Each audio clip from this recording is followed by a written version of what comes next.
दोस्तों, हिंदी भाषा की उत्पत्ति हिंदू शब्द से हुई। भारत में इसका प्रयोग सबसे पहले उत्तर भारत में किया गया था, जहां आज उत्तर प्रदेश तथा उत्तराखंड है। इतिहास की अगर बात करें तो हिंदी भाषा लगभग 2000 साल पुरानी है। हिंदी भाषा की शुरुआत लगभग 1000 ईस्वी से हुई थी। 1000 ईस्वी से 1100 ईस्वी के बीच हिंदी भाषा का प्रचलन शुरू हो गया था और 1500 ईस्वी तक आते आते लोग अच्छी तरह से तथा शुद्ध हिंदी बोलते थे। 1460 ईस्वी के करीब साहित्य सर्जन भी प्रारंभ हो चुका था। कवि अपनी गाथाओं को दोहा, चौपाई इत्यादि छंदों में लिखने लगे। उस समय के महान रचनाकारों में गोरखनाथ जी, विद्यापति जी, नरपति जी और बाद में संत कबीर जी प्रमुख रहे। अब 1500 ईस्वी के बाद जब हिंदी भाषा का प्रचलन और विकास पूरे भारत में हो रहा था, तभी हिंदी भाषा में एक बहुत बड़ा बदलाव आया। उस समय भारत में मुगलों ने अपना शासन जमा लिया था और मुगलों की भाषा का प्रभाव हिंदी भाषा पर पड़ने लगा। लोग फारसी भाषा का उपयोग करने लगे थे, क्योंकि मुगल उसी को राज दरबार में नौकरी देते थे जिसे फारसी भाषा का अच्छा ज्ञान होता था, जिसके कारण लोग हिंदी भाषा का उपयोग कम करने लगे।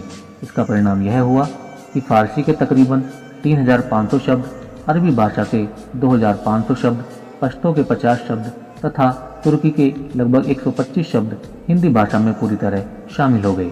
इसके बाद कुछ महान कवियों ने हिंदी भाषा को बचाने और उसे जन जन तक पहुंचाने के लिए उन्होंने राम तथा कृष्ण की जन्मभूमि अवधी तथा ब्रज भाषा को उठाया और इसी भाषा में काव्य रचना की, जो लोगों को बहुत पसंद आया।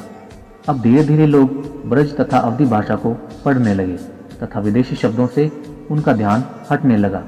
इस महान कार्य में योगदान दिया है तुलसीदास जी ने, सूरदास जी, मीराबाई जी, मलिक मोहम्मद जायसी, बिहारी जी तथा भूषण जी ने, जिनकी वजह से एक बार फिर भारत में हिंदी भाषा का विकास हुआ। सन 1800 ईस्वी के करीब तक मुगल भाषा का प्रभाव काफ़ी हद तक कम हो गया था।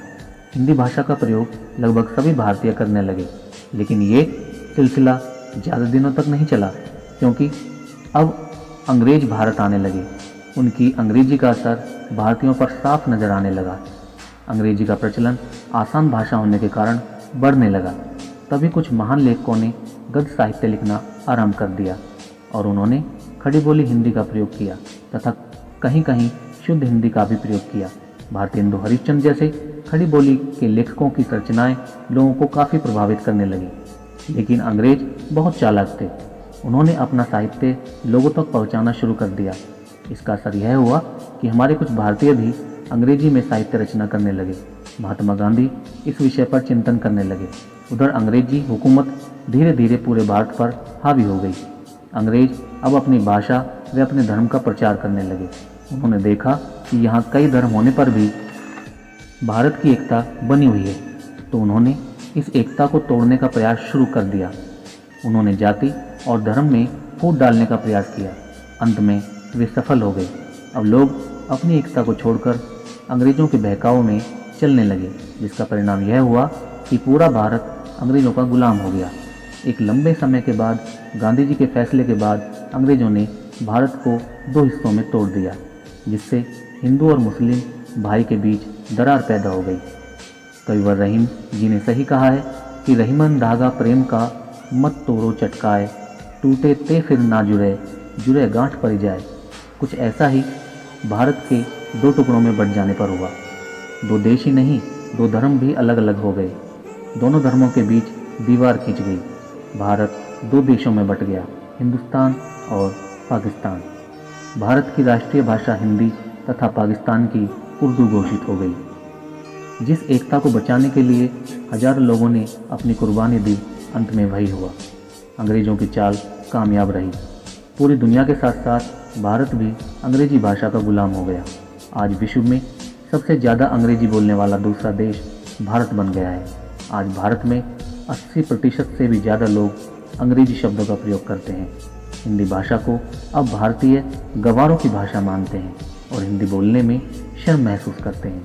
कभी फुर्सत मिले तो उन लाखों लोगों के बारे में सोचना जिन्होंने हिंदी को बचाने में अपनी पूरी ज़िंदगी त्याग दी। हमें हिंदी बोलने में शर्म नहीं, गर्व होना चाहिए। भले ही अंग्रेजी भाषा आज विश्व भर में प्रचलन में है, लेकिन गूगल का कहना है कि भारत में सबसे ज़्यादा वेबसाइट और आर्टिकल हिंदी में सर्च होते हैं और पढ़े जाते हैं। भारत में लगभग 10% लोग हिंदी भाषा में मोबाइल यूज़ करते हैं। आज भी लोग सबसे ज़्यादा हिंदी में अखबार पढ़ते हैं और न्यूज़ देखते हैं। जानते हो दोस्तों, ऐसा क्यों है? क्योंकि भारत में आज भी 90% लोग हिंदी भाषा से प्यार करते हैं और मुझे गर्व है कि मैं हिंदी का अध्यापक हूँ। हिंदी पढ़ाने में मुझे फ़ख्र महसूस होता है। मैं मास्टर सुनील राज, आज के लिए इतना ही। जल्द मिलते हैं एक नई वीडियो के साथ। तब तक जय हिंद, जय हिंदी।